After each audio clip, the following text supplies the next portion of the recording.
Good morning and welcome to my presentation. Thank you for joining. So my name is Charles Brown and I'm from Purdue University in the state of Indiana in the United States. And my background is I research English language teaching, especially in East Asian contexts. And that's going to be my topic today. We're going to be looking at English education in Japan, and particularly looking at the teaching of culture in English education in Japan and how this teaching communicates messages about the nature of culture. And so if I could advance the slide, please. Great. Yes. Before I really go any further, it's important to understand a little bit about the background of English education in Japan. That English education is very much aligned with conceptualizations of internationalization in the Japanese context, both at sort of street level discourse, people's beliefs in general, but this is also inscribed in government documents and government policy. This strong connection between English education and internationalization, with English education being seen as a potent avenue to internationalize Japanese people, Japanese young people, in light of concerns of the insularity of Japan, Japanese society, inward-looking thinking, and even xenophobia. The next slide. So going off of this idea of internationalization, since cultural awareness is important as a component of internationalization, this brings me to the focus of this research, examining this research question: how do teacher-created materials in Japan portray the nature of culture? And drawing especially upon the framework of the hidden curriculum, so looking at the full curriculum of teaching and including the hidden curriculum as well. So the next slide. Thank you. Certainly, I think everyone is aware of the concept of the hidden curriculum, which has been around for many, many years. Just as a recap, this concept recognizes that what is actually taught in formal education extends far beyond the stated curriculum, often being connected to ideology, and it may, or perhaps often, reinscribes relations of social power. Or another way to consider this is that thinking about how educational practice may reinscribe relations of social power is a driving force in teasing out the hidden curriculum. If I could have the next slide.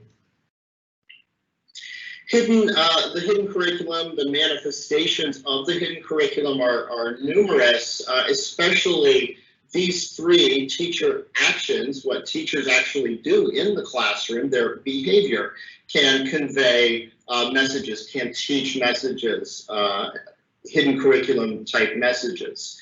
The school physical layout as well can serve as a hidden curriculum, and I've got two images here where you can see vastly different arrangements of seating arrangements in the classroom. On the top, students are seated in clusters, and at the bottom in a traditional configuration. That's okay, great, thank you. I've actually got it on my screen, so I'm kind of using I'm reading off of my screen, and I can see that fine, so thank you very much. So obviously these different configurations of the classroom do send messages about things like the role of collaboration, the role of the student, the role of the teacher, and whose knowledge is valued in the classroom. And finally, the hidden curriculum also is manifest in educational media. And that's going to be the focus of the research I'm talking about today, looking at educational media. On the next slide, please. Yeah. So considering the focus of our section and the conference in general, propaganda, misinformation, I was trying to think a little bit about connections between the hidden curriculum and thinking on propaganda, and I am not an expert on propaganda, but there are several issues that came to mind. The issue of promoting the reinscription of power, that there would be similar de facto effects perhaps between the two. The idea that they can demand complicity from the reader, from the consumer of the text or the curriculum, who of course has the chance to transform or to resist, but at their own peril. Certainly a student who, in an elementary primary school, who spontaneously decides to move their chair around, to sort of defy the teacher, and resisting that hidden curriculum, risks, a negative interpretation on the part of the teacher. The question of intentionality, the hidden curriculum is understood as being usually unintentional, and depending on who defines the hidden curriculum, or what researcher defines the hidden curriculum, many people who define the hidden curriculum, that's part of their definition, that they, by its very nature, they define it as unintentional teaching. And finally, the hidden curriculum can also include benign or positive elements. And so I have a picture here of a teacher talking to a class, and she has a bottle of water there. And so assuming that she consistently drinks water in the classroom, that might send messages about the health value of drinking water, for example, or just the idea that that's something that people can do. But I don't think anyone would argue, that that's reinscribing relations of power per se, that's a benign thing, or perhaps even positive. But it would be an example of a hidden curriculum. In the next slide then. So moving on then to my methodology for the research. I collected a corpus of 2,000 lesson plans and handouts created by English language teachers in Japan, subjecting them to a thematic analysis. And I was looking at two things to understand culture teaching in these materials. First, I was looking for any instances in which the teaching of culture was explicitly claimed as part of the material. So the word culture would appear, or it was created specifically as a culture lesson. But importantly, this number two, I was also looking at implicit culture teaching. So where the teaching of culture was not explicitly claimed as part of the materials. And so I operationalized culture in this case as products, practices, perspectives, communities, and persons portrayed as associated with specific groups. And so when I saw that, I interpreted that as an instance of culture teaching being manifest in the materials. In the next slide, I have the next two slides, I have an example of each of these. So the first slide is from an explicit culture lesson. And it's the lesson was talking about events in the United States. And so in this case, they were talking about the celebration of Christmas. The next slide is an example of an implicit form of culture teaching from these materials. The explicit purpose of the lesson is that, so we're not on the correct slide, right? There we go, yes. Okay, so the explicit purpose of this lesson, this was a grammar lesson in the English passive voice. And so this was a handout for students, and students were asked to transform these various sentences into the English passive voice. So, for example, kimonos are worn in Japan, tulips are grown in Holland, French is spoken in France, or spiders are eaten in China. Now, I would have included this as an example of culture teaching because of that definition that I outlined. So it's linking patterns of behavior or ways of life with particular groups, the wearing of kimonos in Japan, for example, eating spiders in China, for example, so that there actually is culture teaching implicit within this material. And the next slide, move on then to the results of my study. The first result of this study was that I found that powerful countries were hyper-visible in these instances of culture teaching from this corpus. And what you're looking at here is a ranked list of the visibility of different countries. So the United States appears in 97 of these lessons where culture information is there. And on down the list, Japan and China and Australia and so on. Belgium is there, sort of in the middle, but you can look at this list and you can clearly see that most countries actually were not included or were not manifest in these materials. Move to the next slide then. This is the same data put into a slightly different format. So considering representation not by country but by region, what we see here is that Europe is highly represented in these cultural materials, also Asia and North America. On the other hand, Africa and the Middle East are much less represented, even by a factor of 10 when compared by Europe. Central America was not represented at all in these materials. Okay. The next finding, these materials promoted the idea of an equivalence between the nation state and culture, that the materials portrayed nation states as having homogeneous cultures and cultures different from other nation states. And on the right side is one example material from this collection, the corpus given to students. And the idea here is students are drawing a line from the flag to the food. So the correct answer, if you look on the right side, the third one is escargot. And you're supposed to draw a line to France. And if you draw a line from escargot to China or to the American flag, well, that's incorrect. So the idea that food culture, for example, that there's a uniformity within the nation state. Okay.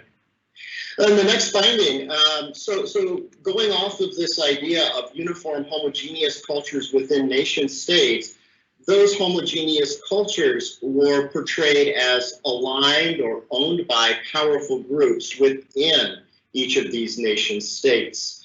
For example, Christianity was prominently portrayed in these materials. And so, part of the hidden curriculum, students consuming these materials would expect then that, for example, all Europeans are Christians. That message would have been conveyed in the materials. Likewise, I also found 2,399 instances where names were used in the materials, such as in a dialogue. So the teacher would create a dialogue and then put names for the people in the dialogue. In the case where those individuals in such dialogues, such materials were portrayed as coming from the United States, the names of the characters were virtually always stereotypical names, such as John or Mary. Notably, probably the most common given name in the world, Muhammad, only appears 3 times in these materials and only appears actually appears in one material 3 times. The materials also promoted the notion of the individual as a spokesperson for the culture of an entire nation state. This is something I saw again and again and again in the materials. That individual as spokesperson for this homogeneous culture of the nation state. And on the left side is a PowerPoint created by a teacher. And it says, in America, we have many fun days. And one of these is Christmas. And it says, we often give cards to friends and family members. On the right side, another lesson plan excerpt. And in this one, it says the ALT, the teacher, will explain to students that they're creating a skit or a dialogue where they explain Japanese culture to a foreigner. So again, positioning the middle school or high school student in Japan as a spokesperson for the Japanese nation state and the entire gamut of culture within Japan. Other results, culture was portrayed especially as aligned with big C culture. So what passed as culture in these materials was often things like foods, festivals, clothing, and the fine arts. And this is an example here of kabuki theater, which was portrayed in these materials as representing Japanese culture and a manifestation of Japanese culture. Although kabuki theater is something that is not prominent at all in the lives of day-to-day lives of Japanese. On the next slide, little attention, however, was paid to small c culture. So by contrast, and I think everyone's familiar with this cultural iceberg notion, things like perceptual frames of interpreting the world or norms of behavior were not portrayed to a very, very small degree, virtually invisible as manifestations of culture in these materials. And then finally, the last result, just overall, I wrote here, first of all, culture was portrayed as inherently problem-free. And I wrote that culture was trivialized, McDonaldized, Disneyfied in a non-problematic boutique manner, rather than culture ever being represented as varying ways of thinking that could lead to misunderstandings or something that one must be aware of when interacting with individuals. Okay, finally, let me move on to my summary. So, looking at the nature of culture taught as a hidden curriculum, that's the purpose of my presentation. So my conclusion is that these materials taught that culture is non-threatening, that it entails visible items and practices that are associated or owned by powerful groups, owned by citizens from prominent countries, especially Asian and Eurocentric ones. So what this research finds is that there's a progressive winnowing of culture into a smaller and smaller subset away from the entire, the reality of the entire gamut of culture.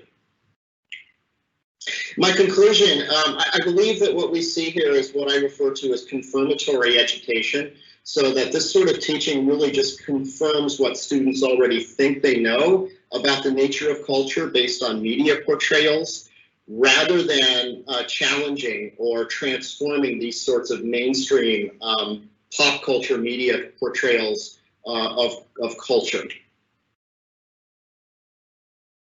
A number of implications, and I'm not going to read these one by one, but I think one of them obviously is the need for critical media analysis training for materials creators, for teachers, as well as for students themselves. In many schools and curricula, they do include training in, in media interpretation or media literacy, but really that simply centers on the reader trying to understand the intended explicit message of the media rather than performing a critical analysis. And I'll skip the study limitations. And so I'm going to just open it up to any Q&A that people might have. Any comments would be most welcome. Thank you very much.